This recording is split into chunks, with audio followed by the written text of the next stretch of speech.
Bayangkan, ada satu negara yang menyimpan lautan minyak di bawah tanahnya.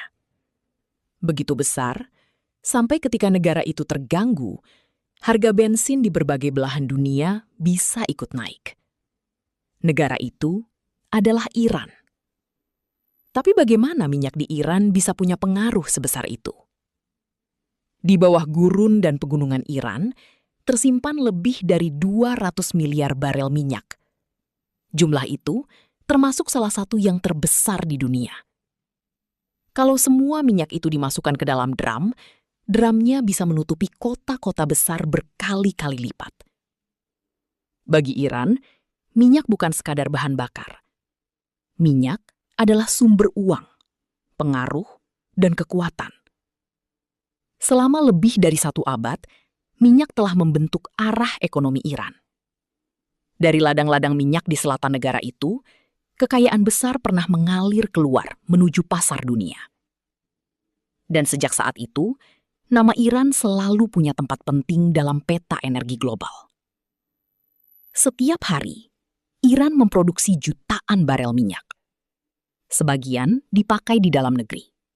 Sisanya dijual ke berbagai negara. Minyak itu menggerakkan mobil, menyalakan listrik, menghidupkan pabrik, dan menjaga rantai industri tetap berjalan. Dan disinilah hal menariknya. Minyak dari Iran tidak hanya penting karena jumlahnya, tapi juga karena lokasinya. Negara ini berada sangat dekat dengan Selat Hormuz. Selat sempit ini terlihat kecil di peta. Tapi setiap hari, sebagian besar minyak dunia melewati jalur ini. Bayangkan, Selat Hormuz seperti keran raksasa dunia. Kalau keran itu lancar, pasar tenang. Tapi kalau ada konflik, kapal-kapal melambat. Sebagian bahkan berhenti. Dan ketika itu terjadi, dunia langsung tegang. Karena pasar minyak sangat sensitif. Kadang bukan kekurangan minyak yang membuat harga naik. Cukup ketakutan bahwa minyak mungkin terganggu. Dan ketakutan itu saja bisa membuat harga melonjak dalam hitungan jam. Di pasar global, persepsi kadang bergerak lebih cepat daripada kenyataan. Yang membuat cerita ini makin unik, Iran sudah lama menghadapi sanksi ekonomi. Secara teori, penjualan minyaknya harus jauh lebih sulit. Akses ke bank dibatasi. Kerjasama perdagangan diawasi. Kapal-kapal dipantau. Namun kenyataannya, minyak Iran tetap menemukan jalan. Lewat jalur perdagangan yang rumit, lewat kapal yang berpindah muatan di laut, lewat transaksi yang berputar melewati banyak pihak, lewat pembeli yang tetap membutuhkan energi. Karena pada akhirnya, dunia modern punya satu kelemahan besar. Ia sangat haus minyak. Mobil, pesawat, kapal, pabrik, semuanya masih bergantung pada energi. Setiap pagi jutaan kendaraan bergerak. Setiap malam, kota-kota besar tetap menyala.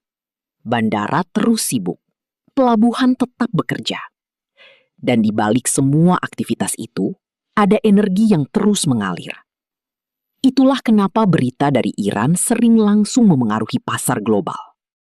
Satu ketegangan politik bisa membuat investor panik. Satu ancaman di Selat Hormuz bisa membuat harga minyak melonjak.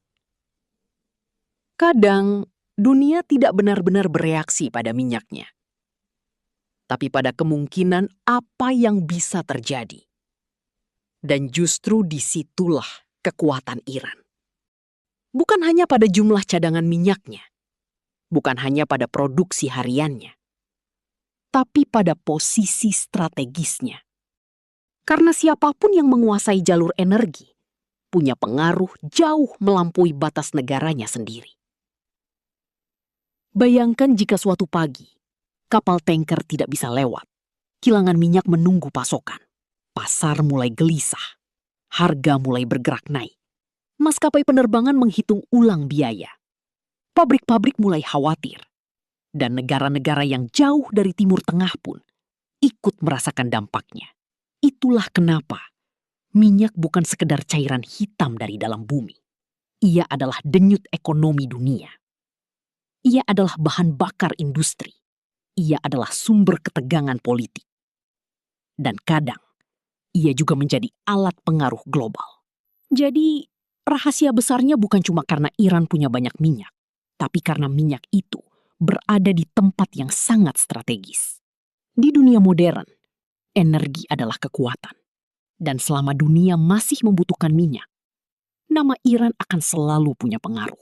Pertanyaannya sekarang, kalau suatu hari jalur minyak itu benar-benar berhenti, apa yang akan terjadi pada dunia?